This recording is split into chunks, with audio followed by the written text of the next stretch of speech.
Star Wars Squadrons je prva videoigra kultne franšize Star Wars, v kateri so se razvijalci osredotočili izključno na pilotiranje in s tem ustvarili posebno vesoljsko letalsko izkušnjo. Če igro primerjamo s Star Wars filmi, moramo najprej omeniti njen izgled, ki je futurističen, izjemno dovršen in natančen. Razvijalci so presegli vsa pričakovanja, vsaj kar se tiče izgleda samega vesolja, laserjev, izstrelkov, ladij in tako naprej.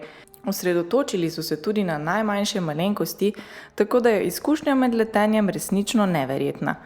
Presenetila nas je možnost ogleda okolice v vsakem trenutku igranja, ki pri VR verziji daje še dodatni občutek realističnosti in je za vse navdušence nad virtualno resničnostjo skorajda nujna za preizkus. Izgled vesolja, ki se razprostira vse okrog pilota, je poln detajlov, ki jih nismo pričakovali, na primer meteoriti, vesoljski kamni, zvezde in planeti v daljavi, različne sence, meglice, prah ter še mnoge druge. Presenetilo nas je še posebej to, da so vsi predmeti in ovire postavljeni tja z namenom in nam lahko med boji pomagajo, obenem pa tudi poškodujejo našo ladjo, če si jih želimo ogledati pobližje. No, nehajmo s teorijo in se preselimo v glavni meni igre, ki te ob prvem zagonu napoti naravnost na izbor strani, za katero se želiš bojevati, New Republic ali Galactic Empire. Dalje pa nas igra popelje na sestavo svojega avatarja, ki malo spominja na sestavo avatarja v igri The Sims. Pričetek igranja opcije Story v glavnem meniju se začne z daljšim odsekom posnete scene, kateri sledi osnovni tutorial, kako leteti, manevrirati in streljati glavne laserje.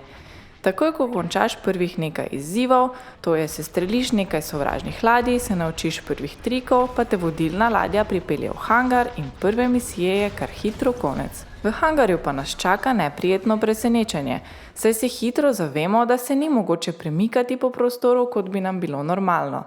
Premiki so možni le na nekaj vnaprej določenih mest v prostoru, ki so označeni z ikonicami, na katero klikneš, da te teleportira v tisti pogled. Poleg tega se je v hangarju možno še pogovoriti z nekaterimi člani tvoje AI ekipe, kjer pa nas pričaka naslednje neprijetno presenečenje, kajti pogovor poteka kot vnaprej posneti monolog našega sogovornika.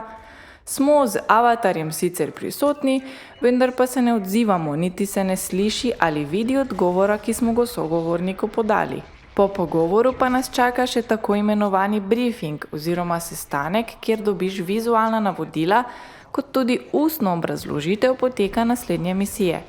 Ko je sestanka konec, se v hangarju odpre možnost, da skočiš v pilotsko kabino in morebiti zamenjaš orožja na posameznih delih ladje oziroma gumbih na kontrolerju ali zamenjaš celotno ladjo, če ti misija to dovoljuje. Nekatere misije, predvsem začetne, nimajo možnosti zamenjave ladje, saj je tista, ki ti jo dodelijo, najbolj primerna za izvedbo predstavljene naloge. Lahko pa si zamenjaš vrsto laserjev, drugih orožij in funkcij ter s tem vplivaš na različne lastnosti ladje.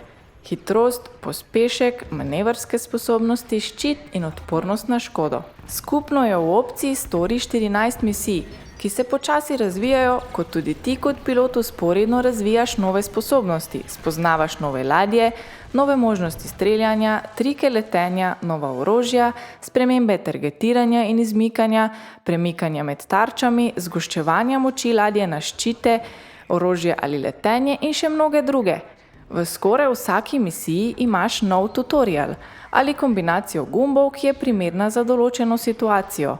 To nam je bilo še posebej všeč, saj se tako na nekatere osnovne funkcije letenja navadiš že prej in potem v novi misiji posledično le vadiš en ali dva nova trika.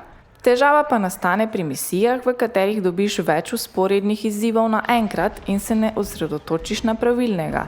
Kar hitro se potem zgodi, da misije ne zaključiš uspešno in jo moraš začeti znova. Dodatna zmeda pa so še optional oziroma opcijski izzivi, ki za uspešno opravljeno misijo niso nujno potrebni. Pri opcijskih izzivih se nam je večkrat zgodilo, da smo zaradi njih morali ponoviti kar celotno misijo, saj smo v njih bili hitro uničeni. Opcijski izzivi so namreč nekaj stopenj težji od ostalih, a ti na koncu prinesejo dodatne trofeje in medalje. V glavnem meniju pa imamo še nekaj drugih možnosti igranja, kot sta Quick Match in Multiplayer. Quick Match je hitra online igra, ki je podobna kot misije, vendar dosti krajša, medtem ko opcija multiplayer odpira več podkategorij. Prva od teh je tako imenovan Dogfight, online dvoboj dveh ekip v formatu 5v5, ki vam ne vzame več kot četrtino ure. Naloga Dogfight načina igranja je, da čim večkrat se streliš svoje nasprotnike. Zbiraš točke za kill in asist, medtem ko nasprotniki poskušajo enako. Zmaga ekipa z največ točkami. Naslednja podkategorija je Fleet Battles vs. AI, ki pa je boj za varovanje svojega ladjevja proti AI ekipam. Na boju je več ekip hkrati, ki med seboj sodelujejo, da premagajo nasprotnika. Še zadnja podkategorija pa je Training, ki vsebuje tutoriale taktik, združevanja strategij in še več, ter različne proge z ovirami za treniranje manevrov letenja in streljanja. Na koncu lahko povzamemo, da je igra, kar se tiče grafike, izkušnje letenja, detajlov in možnosti, ki jih ponuja, dobra in vsekakor vredna preizkusa.